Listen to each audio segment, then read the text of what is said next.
Hello everyone, welcome back to Naysha academy. मैं अजय एक बार फिर से आप सबके सामने एक नए टॉपिक के साथ।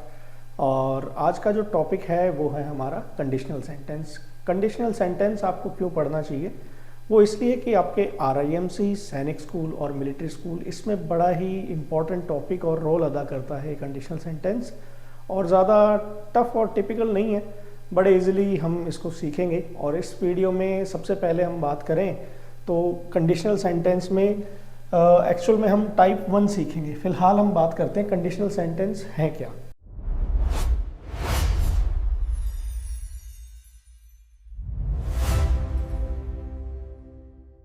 ठीक है, तो कंडीशनल सेंटेंस के बारे में देखिए। कंडीशनल सेंटेंस क्या कहता है? If something happens then something else will happen. इसमें क्या दिया जाता है कि नॉर्मली हम बात करते हैं जब कंडीशन दी जाती है। कंडीशन कैसे देते हैं एक सेंटेंस में? आपको एक सिंपल सा एग्जांपल देके समझाता हूँ। जैसे कंडीशन में हम बात करते हैं तो क्या करते हैं, अगर यदि इस तरह के वर्ड हम इसके अंदर इंक्लूड करते हैं। जनरली हम हिंदी में देखें तो अगर मैं दिल्ली गया तो मैं तुम्हारे पास आऊँगा। ऐसा यदि बारिश हुई तो हम मूवी देखने नहीं जाएंगे। इसको ज़रा समझते हैं बाकी किस तरह इंग्लिश में अगर हम देखें तो कैसे बनाए जाते हैं। देखिए आप, if it rains we will stay at home.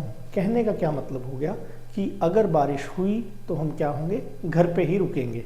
Second sentence देखिए, इफ़ यू टच फायर। अगर तुम क्या करोगे, फायर को टच करोगे, you will burn your hand. तुम क्या कर लोगे, अपना हाथ जला लोगे। जनरली क्या होता है कि हम इस तरह की जब बात करते हैं तो हमें अगर देखें तो दोनों ही सेंटेंस किसमें नज़र आते हैं, फ्यूचर में नज़र आते हैं। कि बात क्या है, फ्यूचर की है कि अगर हम ये करेंगे तो ऐसा होगा। लेकिन इनका स्ट्रक्चर जो होता है वो बिल्कुल अलग होता है और यहीं पे हम क्या हो जाते हैं, मार खा जाते हैं। तो अभी इसको समझते हैं, देखते हैं कि कैसे इसका स्ट्रक्चर क्रिएट किया जाता है और कैसे इस प्रॉब्लम को सॉल्व करें हम। ठीक है, देखिए टाइप कितनी है। तो जनरली क्या होता है कि 3 टाइप के सेंटेंस होते हैं। कंडीशनल सेंटेंस कितने टाइप के होते हैं? 3 तरह के होते हैं। आज इस वीडियो में सबसे पहले हम शुरू करेंगे टाइप 1 को। अब टाइप 1 कंडीशनल सेंटेंस क्या कहता है देखेंगे हम। तो कहता है कि टाइप 1 में real and possible situation in the future. मतलब क्या होगा कि कोई रियल, या इस तरह से अगर आप देखें कि कोई ऐसी रियल चीज़ आप बताएंगे, पॉसिबिलिटी बताएंगे कि ऐसा अगर हुआ तो फ्यूचर में क्या होगा, ये चीज़ हो जाएगी। नहीं समझ में आया होगा, तभी मैं कह रहा हूँ आपको एक हिंदी सेंटेंस लेकर के देखते हैं, तब आपको समझ में आएगा। क्या कहता है, if you touch the wire, if you touch that wire. अगर तुम क्या करोगे, वायर को टच करोगे, ठीक है, you will get an electric shock. तुम्हें क्या लगेगा, एक इलेक्ट्रिक शॉक लगेगा। समझ में आया? क्या कहता है कि अगर तुम वायर को टच करोगे तो क्या होगा, फ्यूचर की बात कर रहा है ना। तो फर्स्ट टाइप में क्या होता है, फ्यूचर जैसी ही बातें होती हैं। ठीक है, अगर आप वायर को टच करेंगे तो क्या होगा, नेक्स्ट में क्या होने वाला है कि आपको एक इलेक्ट्रिक शॉक लगेगा। ठीक है, आगे वाला सेंटेंस देखिए, शी विल बी लेट। वो क्या हो जाएगी, लेट हो जाएगी। कब? If the train is delayed. अगर ट्रेन डिले होती है तो वो भी क्या हो जाएगी, लेट हो जाएगी। समझ में आया? अब इसको बनाने का तरीका देखते हैं। ये तो आपने अभी देखा, इसको बनाते कैसे हैं, सेंटेंस को बनाते कैसे। तो देखिए इसका जो स्ट्रक्चर है वो ये है। सबसे पहले आपको क्या करना है, इफ़ को क्या है, इफ़ ही आपकी क्या है, कंडीशन है। क्या है ये, आपकी कंडीशन है। तो सबसे पहले जो इफ़ वाला सेंटेंस है, ख़ास आपको यही ध्यान देना है। गलती हमारी हमेशा ही यही होती है, क्या कि हमें नज़र क्या आता है कि दोनों ही सेंटेंस क्या हैं, जो इफ़ वाला है और वो नेक्स्ट वाला है, 2 क्लॉज को मिलाकर के इसको बनाया जाता है। मतलब कि 2 सेंटेंसेस जोड़ के इसको हम बनाते हैं। लेकिन गलती क्या करते हैं स्टूडेंट, दोनों ही सेंटेंसेस को किस में मानते हैं, वो फ्यूचर में मानते हैं। बट ऐसा स्ट्रक्चर है नहीं। कैसा है देखिए इसमें कि सबसे पहले इफ़ वाला सेंटेंस लिया, जिस भी आपकी क्लॉज के अंदर आप इफ़ जोड़ रहे हो उसको क्या रखेंगे, हम प्रेजेंट सिंपल में रखेंगे। किस में रखेंगे, प्रेजेंट सिंपल में। और जो नेक्स्ट वाला जो क्लॉज है वो किस में जाता है, फ्यूचर सिंपल के अंदर। आई बात समझ में? मतलब क्या होगा, दोनों फ्यूचर में नहीं होंगे। जिसमें इफ़ लगा रहे हो आप, वही आपको क्या रखना है, प्रेजेंट सिंपल में रखना है। और नेक्स्ट वाला तो ऑब्वियस है कि आपको किस में रखना है, फ्यूचर में रखना है। चलिए एग्जाम्पल समझते देखिए। सबसे पहले आपने इफ़ लगाया, फिर आपने सब्जेक्ट। स्ट्रक्चर तो ऐसा ही होता है, सबसे पहले सब्जेक्ट, फिर वर्ब, फिर ऑब्जेक्ट। बाकी कुछ नहीं है, आगे सिर्फ क्या लगाना, आपको इफ़ लगाना है। वही चीज़ दिखा रहा हूँ आपको। है ना। तो इसमें क्या हुआ, इफ़, फिर उसके बाद में सब्जेक्ट, एंड देन उसके बाद में क्या करना है, प्रेजेंट सिंपल बोला तो आपको याद होना चाहिए कि प्रेजेंट सिंपल के अंदर क्या होता है, प्रेजेंट सिंपल के अंदर होता है वर्ब की फर्स्ट फॉर्म, या फिर आप वर्ब की फर्स्ट फॉर्म के साथ एस या ई एस का यूज़ करते हैं।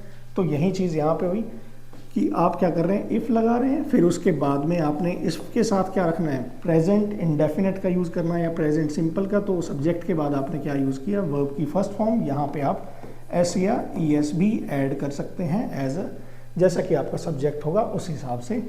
नेक्स्ट में आपने आपका फ्यूचर इंडेफिनेट का यूज़ किया, सब्जेक्ट, उसके बाद में विल और फिर वर्ब की फर्स्ट फॉर्म।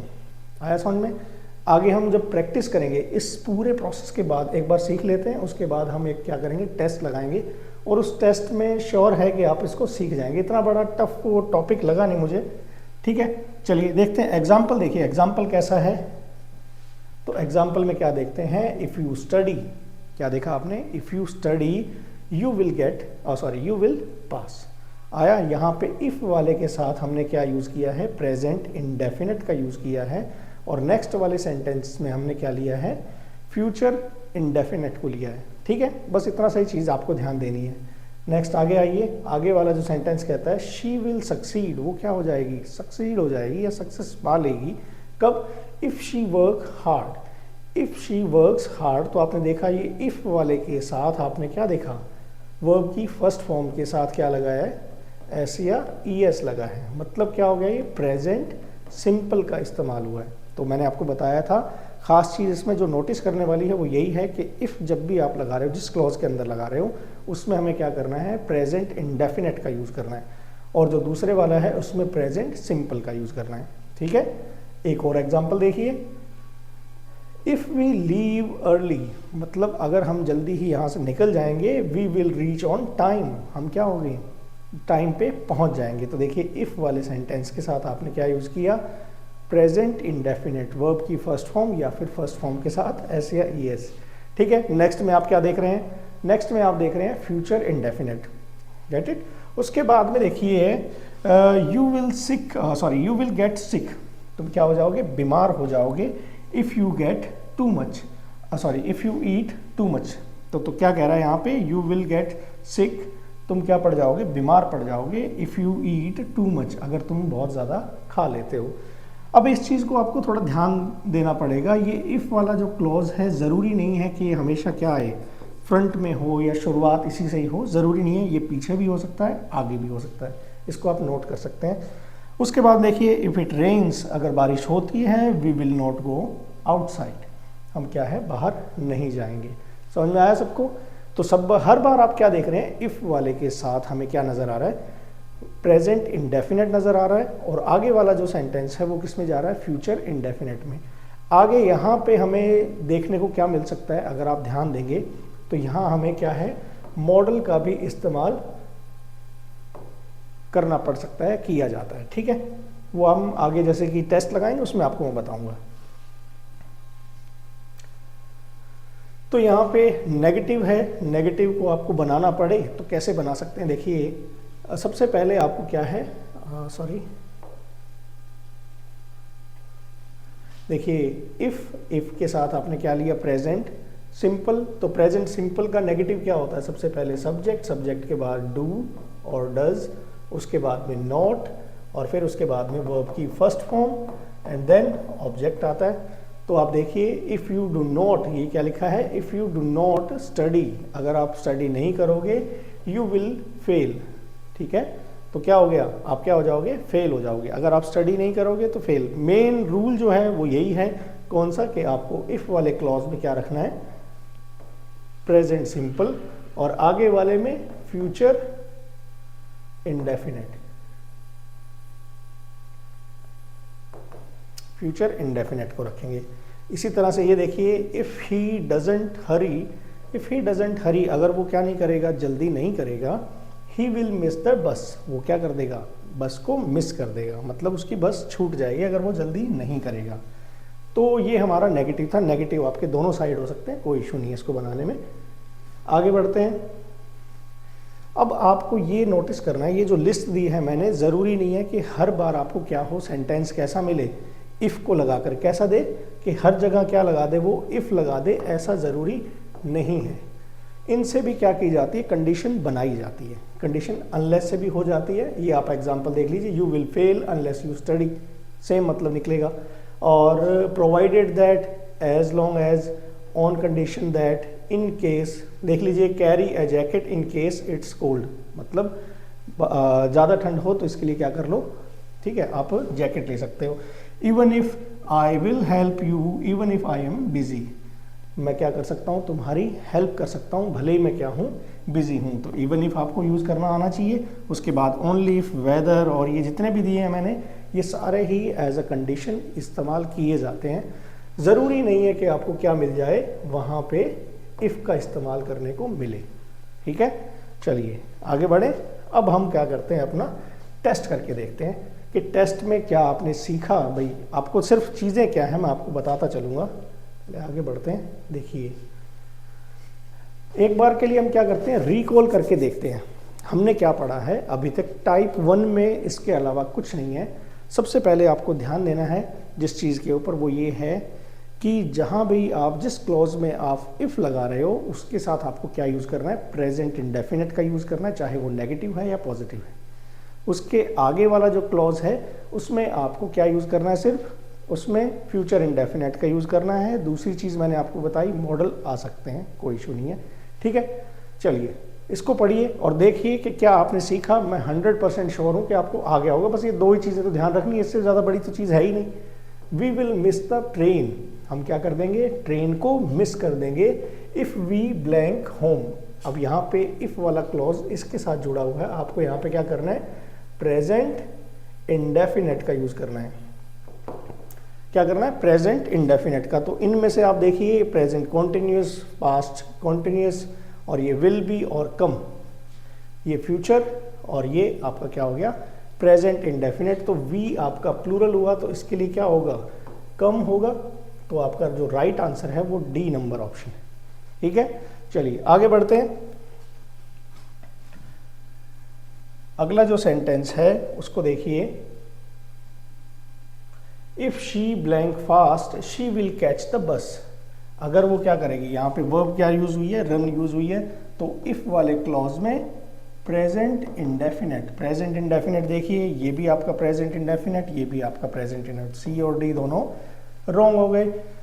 तो इनमें से आपको देखना है, जब आपको नॉलेज है इस चीज़ का कि शी क्या है, सिंगुलर है, और शी के साथ वर्ब की फर्स्ट फॉर्म के साथ एस और ई एस आता है, तो देखिए कौन सा है, बी नंबर ऑप्शन। तो राइट आंसर जो रहेगा वो आपका क्या रहेगा, B number option. Next question देखिए।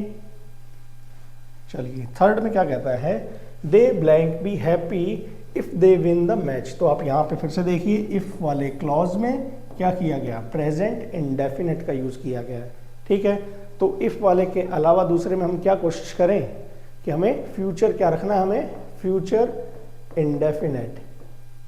तो फ्यूचर इंडेफिनिट कौन सा है, ये रहा, will, they will be happy, वो क्या होंगे, खुश होंगे। चलिए नेक्स्ट वाले में अगला जो क्वेश्चन है वो क्या कहता है, इफ इट रेन्स, अगेन आप क्या देख रहे हैं, प्रेजेंट इंडेफिनिट, क्या है यहाँ पे, प्रेजेंट इंडेफिनिट, और यहाँ पे क्या देखेंगे हम, फ्यूचर इंडेफिनिट। क्या देखना है हमें, फ्यूचर इंडेफिनिट, तो विल स्टे, ये वाला ऑप्शन, बाकी सब रॉन्ग, ठीक है। इजी है, मैं पहले ही आपसे कह रहा था कि इतना टफ नहीं है ये, पता नहीं क्यों इतना टेंशन लेते हैं आप लोग इसका। आगे बढ़िए, 5 नंबर देखिए, she want call you unless she blank something. तो यहाँ पे आप क्या देख रहे हैं, she will not call, sorry यहाँ पे क्या हुआ, फ्यूचर इंडेफिनिट, और इफ वाला क्लॉज क्या है, ये वाला, इसमें क्या होगा, present indefinite. Present indefinite need भी है और नीड्स भी है। अब आपको सब्जेक्ट देखना है, शी के साथ क्या आता है, एस या ई एस आता है, तो राइट आंसर आपका बी हो जाएगा, ठीक है। चलिए नेक्स्ट देखिए अगला क्वेश्चन, 6 नंबर। आगे देखिए 6 नंबर पे क्या है, ये आपको एक चीज़ बता दूं, मिलिट्री स्कूल में और आपका जो RIMC है और सैनिक स्कूल, इनमें वाकई में इनसे लगातार क्वेश्चन पूछे जाते हैं। आप ये सीख लीजिए, आपको बैंकिंग ले लीजिए, SSC ले लीजिए, आपका 10th का एग्ज़ाम ले लीजिए,